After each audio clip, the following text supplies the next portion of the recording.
Je te souhaite la bienvenue dans mon podcast L'Alchimie de la beauté. C'est ton podcast qui t'apporte des paillettes dans ton cœur et dans ton mental pour découvrir encore plus ton rayonnement et éveiller ta conscience.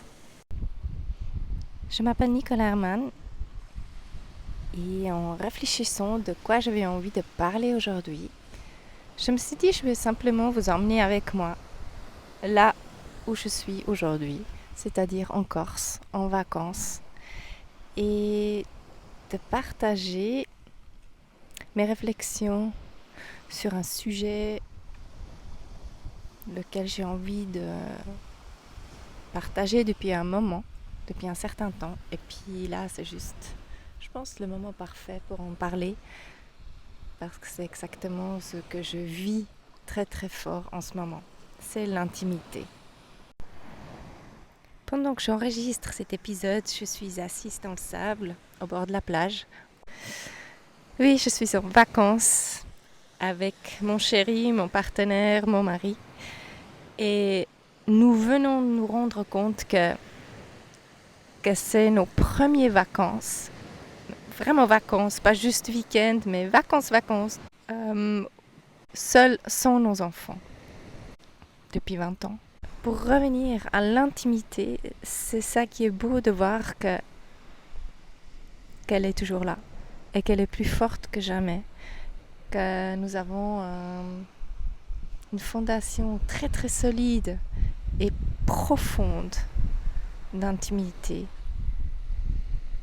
Et cela s'est construit toutes ces dernières années avec les enfants et avant sans les enfants déjà.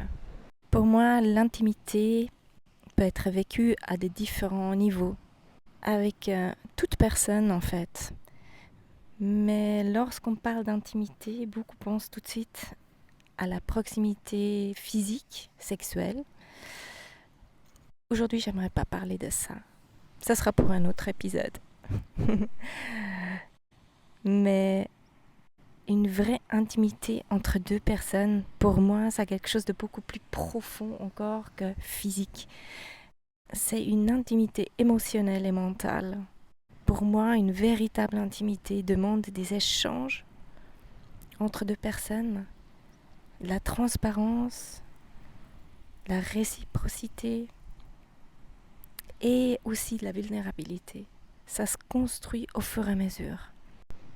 Et ça devient de plus en plus profond avec le temps. C'est ça qui est beau. Il n'y a rien que de plus beau en fait. Mais pour ça, c'est aussi une volonté de vouloir s'ouvrir à ça. Et c'est pour ça aussi la réciprocité, c'est que les deux côtés doivent avoir envie. Et pour moi, de vivre une véritable intimité a besoin de 2 ingrédients. Absolument. Le premier, c'est de créer la confiance. La confiance crée une liberté aussi, une liberté pour chacun. Qu'à chacun peut vivre sa liberté dans le couple. De vivre ensemble, finalement, pour moi, c'est la cerise sur le gâteau. Mais d'avoir assez de liberté et quand même être ensemble, de savoir que l'autre ne m'appartient pas et moi, j'appartiens pas à l'autre. Au-delà de la jalousie et avec honnêteté, de savoir qu'on a le droit d'avoir son jardin secret, mais jusqu'à une certaine limite. La limite de ce qui est faire envers l'autre est respectueux. Dans un couple amoureux, dans une relation amoureuse, il y a une fusion qui se crée, il y a des échanges d'énergie. Et quand un cache quelque chose à l'autre, l'autre peut vraiment le ressentir très très fort, sans que son partenaire lui dise quoi que ce soit. Cela crée la confiance, savoir qu'il est honnête. Ça, c'est un des ingrédients que je trouve extrêmement important. De pouvoir être à soi et d'avoir cette liberté et en même temps quand même être dans cette confiance que l'autre, mon partenaire, ma partenaire est là pour moi, dans l'amour, la bienveillance et dans le respect. C'est à ce moment-là aussi, je peux m'ouvrir à l'autre. Et s'ouvrir à l'autre, pour moi, c'est l'autre ingrédient qui est important. Parce que s'ouvrir à l'autre, ça veut dire qu'on ouvre son cœur aussi, on devient vulnérable. On a envie d'exprimer ses sentiments, ses émotions.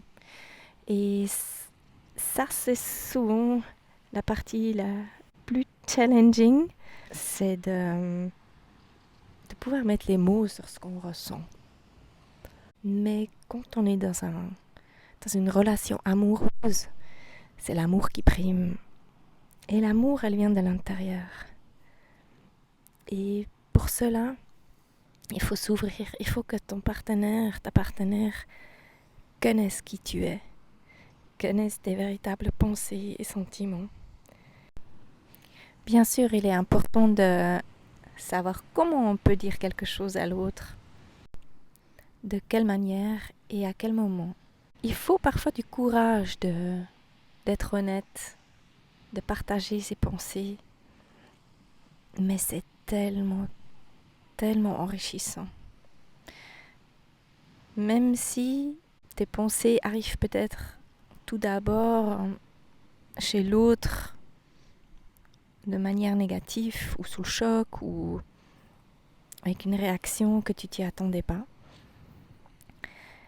mais au moins tu te montres et ça crée une intimité justement, ça ouvre la discussion, peut-être même une dispute au début. Et beaucoup de couples peut-être le font pas parce qu'ils ont peur de la dispute. Ils appréhendent de ce qui vient après la dispute. Même une dispute est importante, de la vivre, mais de la vivre de manière constructive. Qu'on puisse parler, qu'on puisse calmer à un moment donné de nouveau. C'est important aussi de laisser sortir les émotions fortes, mais qu'au bout d'un moment, qu'on puisse de nouveau retrouver le calme. Et bien sûr, dans la meilleure des manières possibles, on se retrouve dans les bras de l'un et de l'autre. Parfois, le défi est trop grand. On n'arrive pas à comprendre l'autre. Et à ce moment-là, c'est très bien de chercher de l'aide à l'extérieur. Quelqu'un, une tierce personne qui nous reflète et qui nous prend par la main, qui nous accompagne à retrouver le chemin ensemble. Et ça aussi, ça crée plus d'intimité, ça crée plus de proximité et de connaissance de l'un et l'autre. L'intimité, pour vivre une intimité profonde, c'est aussi la volonté et l'envie de travailler sur soi, de trouver cette intimité en soi-même pour encore mieux la vivre avec l'autre. Je pense que plus que nous nous remettons en question nous-mêmes de ce qu'on a envie de vivre, quelles sont nos valeurs, quels sont nos besoins, qu'on a envie de vivre dans un couple, mais aussi dans notre vie, plus on cherche aussi la manière de le faire, de pouvoir le vivre. Donc de plus en plus, créer une vie qui nous convient réellement, qui nous satisfait à des différents niveaux. Ainsi, je crois qu'on ne peut plus vivre une fausse harmonie dans un couple, mais une vraie intimité où on continue vraiment à vivre véritablement ensemble de ce qu'on a envie de vivre, de ce qu'on recherche dans un couple. Et évidemment, plus cette intimité profonde et véritable est là, et bien l'intimité sexuelle aussi peut être satisfaite de manière épanouie. Pour moi, c'est ça une vraie intimité dans un couple amoureuse. C'est pas juste d'être ensemble, c'est pas juste rester ensemble pour les enfants, mais aussi de montrer aux enfants que tous ces paramètres de discussion, de dispute aussi, d'avoir le droit de montrer mes sentiments, d'avoir le droit de vivre mes émotions pour continuer à s'épanouir, que finalement c'est le résultat, tout ça c'est le résultat vraiment d'une croissance personnelle. C'est enrichissant. Pour moi, il n'y a rien de plus beau. De retrouver à chaque fois cette harmonie, cette véritable harmonie dans le couple, mais aussi dans cette vie qui m'épanouit. J'espère que toi aussi tu peux vivre ce couple harmonieux ou te poser des questions simplement déjà de qu'est-ce que tu aimerais vivre dans un couple. Et je crois que c'est important qu'on se pose de temps en temps la question, si on vit encore ce qu'on a envie, qu'est-ce qu'on a encore envie d'explorer? Est-ce que mon couple est en équilibre? Est-ce qu'il est en harmonie? Et bien sûr, il y a toujours des moments où on est plus là pour l'autre, on donne plus de place à l'autre, mais il y a aussi des moments où l'autre nous donne plus de place quand on a besoin. Et ainsi recréer un équilibre, que les deux soient épanouis et que les deux puissent grandir, prospérer personnellement et spirituellement. Être en couple, c'est vraiment l'autoroute quelque part pour le développement personnel et spirituel. Dans le couple, on se reflète mutuellement tous les jours. Et c'est pour ça aussi notre partenaire, c'est celui qui peut nous vraiment énerver le plus. Mais quand tu sais, c'est aussi pour te montrer quelque chose en toi. Tu peux toujours retrouver l'harmonie et l'équilibre et grandir avec tout ça. Et le jour arrive où les enfants partent, le jour où les enfants ne veulent plus venir en vacances avec vous. Et c'est là, on se retrouve à deux, à se regarder dans les yeux, idéalement, et à se dire waouh, c'est magnifique. Ce qui est derrière nous, c'est magnifique. Toute cette période en famille. Mais maintenant, qu'est-ce qu'on apprécie aussi de nouveau d'être à deux, de continuer notre chemin en couple et sachant que nos enfants sont autonomes et on est toujours là pour eux, mais c'est à eux maintenant de découvrir le monde et d'expérimenter leur intimité avec les personnes qu'ils rencontrent, sachant que nous avons fait ce qu'on pouvait. On n'est jamais des parents parfaits et il n'y a pas de bien ou de pas bien, il n'y a pas un couple qui est juste ou qui n'est pas juste.